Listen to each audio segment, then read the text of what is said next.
আসসালামু আলাইকুম। সুপ্রিয় চাকরি প্রত্যাশীবৃন্দ, নলেজ টেকনিক 360 ডিগ্রি চ্যানেলে সবাইকে স্বাগত জানাচ্ছি।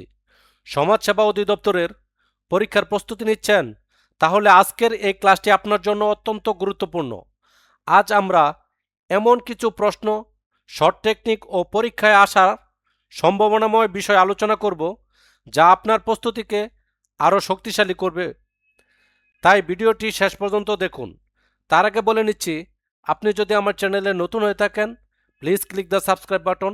আর যদি অলরেডি সাবস্ক্রাইব করে থাকেন, I am really grateful to you. So কথা না বাড়িয়ে মূল আলোচনায় চলে যাই। প্রথম দেখব আমরা বাংলা অংশ।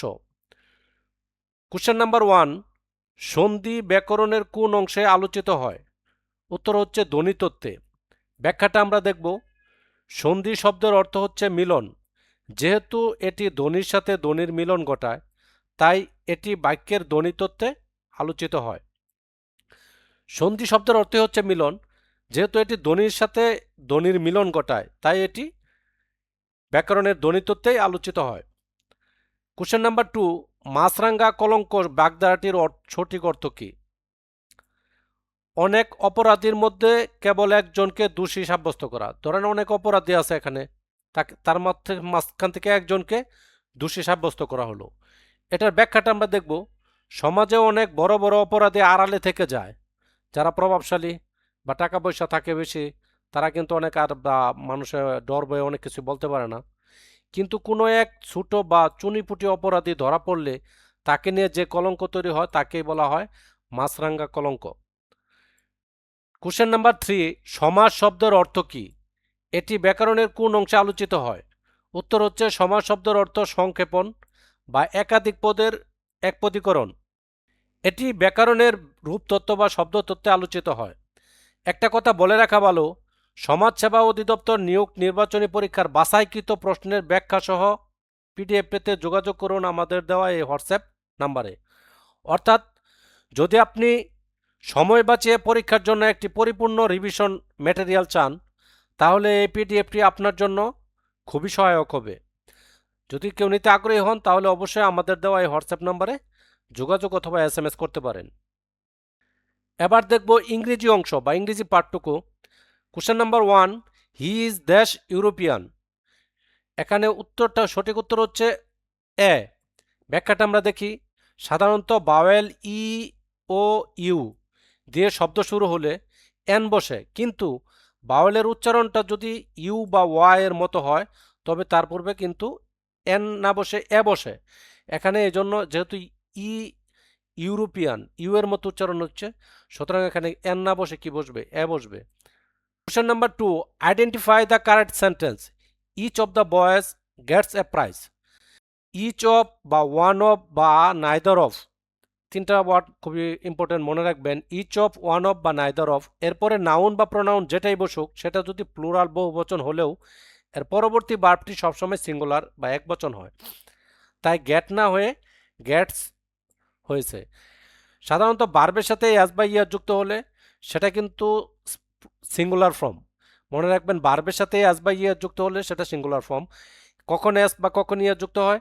যখন ভার্বের শেষের ওয়ার্ডটি মানে শেষের অক্ষরটি যদি কনসোনেন্ট থাকে তাহলে এস, আর বাওয়েল থাকলে ইয়ার। যেমন গো, গো হচ্ছে একটা ভার্ব, যেহেতু শেষের ওয়ার্ডটা হচ্ছে কি বাওয়েল, সুতরাং এর সাথে যদি ইয়ার যুক্ত হয় তখন সেটা হচ্ছে ভার্বের সিঙ্গুলার ফর্ম।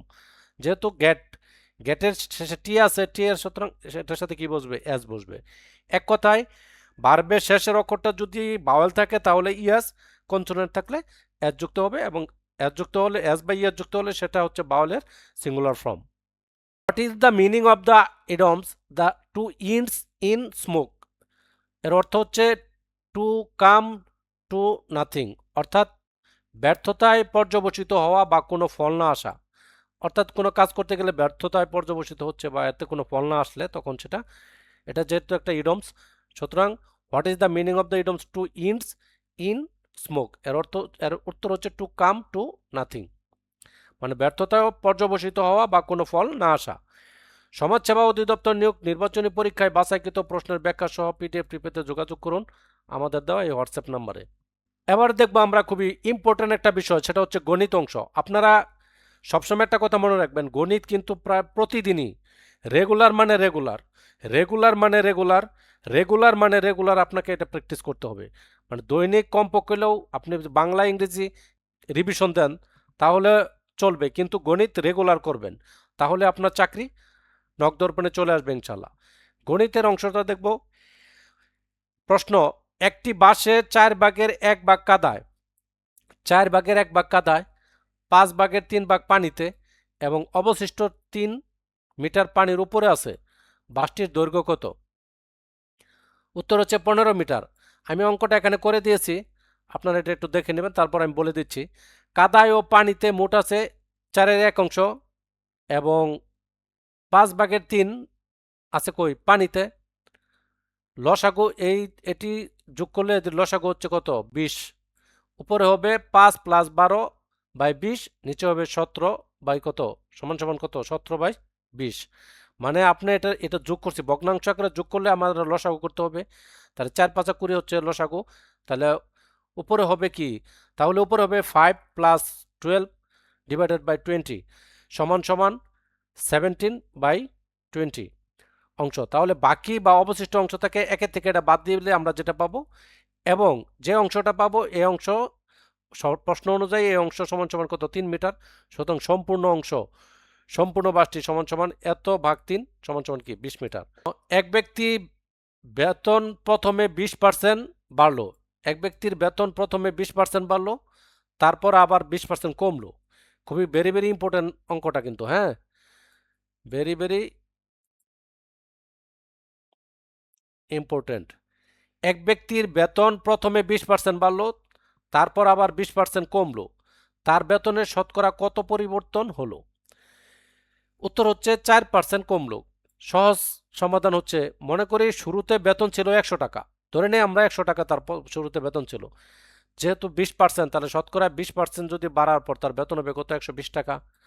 এবার এই 120 টাকার উপর 20% কমবো, তাহলে কমলে সেটা হচ্ছে 120 এর 20%, তাতে হবে কত? 24 টাকা। তাহলে চূড়ান্ত বেতন হলো 120 থেকে 24 টাকা বাদ দিলাম আমরা, থাকে কত? 96 টাকা। শুরুতে ছিল 100 টাকা, এখন হলো 96 টাকা, অর্থাৎ মোটের উপর 4% কি হলো? কমলো। খুবই ইজি অঙ্কটাই এবং ভেরি ভেরি ইম্পর্টেন্ট। আশা করি বিষয়টা ক্লিয়ার।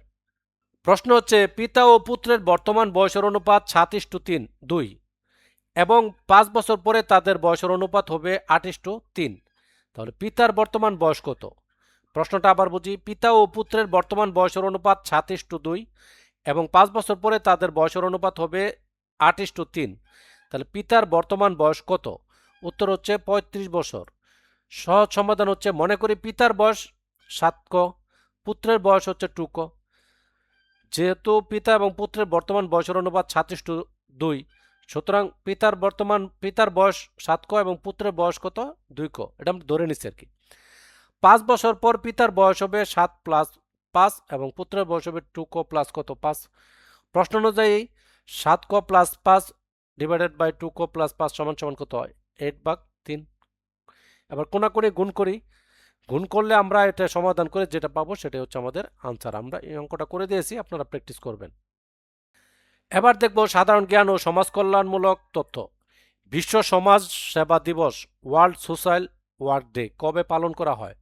প্রতি বছর মার্চ মাসের 3য় মঙ্গলবার। মনে রাখবেন, বিশ্ব সমাজ সেবা দিবস, যেহেতু আপনারা সমাজসেবা পরীক্ষা দিতে যাচ্ছেন সমাজসেবা অধিদপ্তরে, এই টাইপের প্রশ্ন কিন্তু আসবেই। বিশ্ব সমাজ সেবা দিবস কবে পালন করা হয়? প্রতি বছর মার্চ মাসের 3য় মঙ্গলবার। ব্যাখ্যাটা আমরা দেখি, ব্যাখ্যাটা দেখব।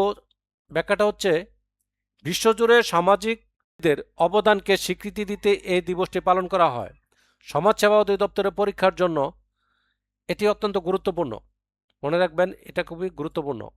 বাংলাদেশের সংবিধানে কত নম্বর অনুচ্ছেদে সামাজিক নিরাপত্তার কথা বলা হয়েছে? 15 ঘ নম্বর অনুচ্ছেদ। সংবিধানের 15 ঘ অনুচ্ছেদে অনুযায়ী রাষ্ট্র পঙ্গুত্ব, ব্যাধি ও বৈধব্যজনিত কারণ কিংবা অনভিপ্রেত অভাবগ্রস্তদের ক্ষেত্রে নাগরিকদের সামাজিক নিরাপত্তার অধিকার নিশ্চিত করার ব্যবস্থা করবে। পূর্ণরূপ লিখুন NSSS এবং DSS। NSSS এর পূর্ণরূপ হচ্ছে ন্যাশনাল সোশ্যাল সিকিউরিটি স্ট্র্যাটেজি, অর্থাৎ জাতীয় সামাজিক নিরাপত্তা কৌশল। DSS, department of social service, সমাজসেবা অধিদপ্তর। সমাজসেবা অধিদপ্তরের লোগোতে কোন প্রতীকটি ব্যবহার করা হয়েছে এবং এর অর্থ কী? সমাজসেবা যে লোগোটা আপনারা দেখবেন, সে লোগোটার যে প্রতীক, এই প্রতীকটার ব্যবহার করেছে কোন প্রতীক এবং এর অর্থটা কি সেটা আমাদের জানতে হবে, অবশ্যই জানতে হবে। উত্তর হচ্ছে লোগোতে একটি হৃদয় বা মন বা হার্ট এবং তার ভেতরে দুটি হাত মেলানোর প্রতীক রয়েছে। এর অর্থ হচ্ছে এটি মূলত দুস্থ ও অসহায় মানুষের প্রতি ভালোবাসা, পরম মমতা এবং সহায়তার হাত বাড়িয়ে দেওয়ার সামাজিক অঙ্গীকার প্রকাশ করা হয়েছে। সমাজসেবা অধিদপ্তর নিয়োগ নির্বাচনী পরীক্ষার বাছাইকৃত প্রশ্নের ব্যাখ্যা সহ পিডিএফ পেতে যোগাযোগ করুন আমার দেওয়া এই হোয়াটসঅ্যাপ নাম্বারে। যদি আপনি সময় বাঁচিয়ে পরীক্ষার জন্য একটি পরিপূর্ণ রিভিশন ম্যাটেরিয়াল চান, তাহলে এই পিডিএফটি আপনার জন্য খুবই সহায়ক হবে। আশা করি যদি আপনারা কেউ নিতে আগ্রহী হন তাহলে অবশ্যই আমার দেওয়া এই হোয়াটসঅ্যাপ নম্বরে কল অথবা এসএমএস করতে পারেন। সো এই ছিল আমাদের আজকের টিউটোরিয়াল। আশা করি ক্লাসটি আপনাদের ভালো লেগেছে। যদি ভালো লেগেই থাকে তাহলে একটি লাইক দিবেন, কমেন্ট করে জানাবেন কেমন লাগলো, আর আপনার ফ্রেন্ডদের সাথে শেয়ার করতে একদমই ভুলবেন না। তাই দেখতে থাকুন নলেজ টেকনিক 360 ডিগ্রি চ্যানেল। দেখা হবে নতুন কোনো এপিসোডে, আলোচনা হবে পিছিয়ে থাকা বিষয়গুলো নিয়ে। ততদিন সবাই সুস্থ থাকুন, ভালো থাকুন। আসসালামু আলাইকুম।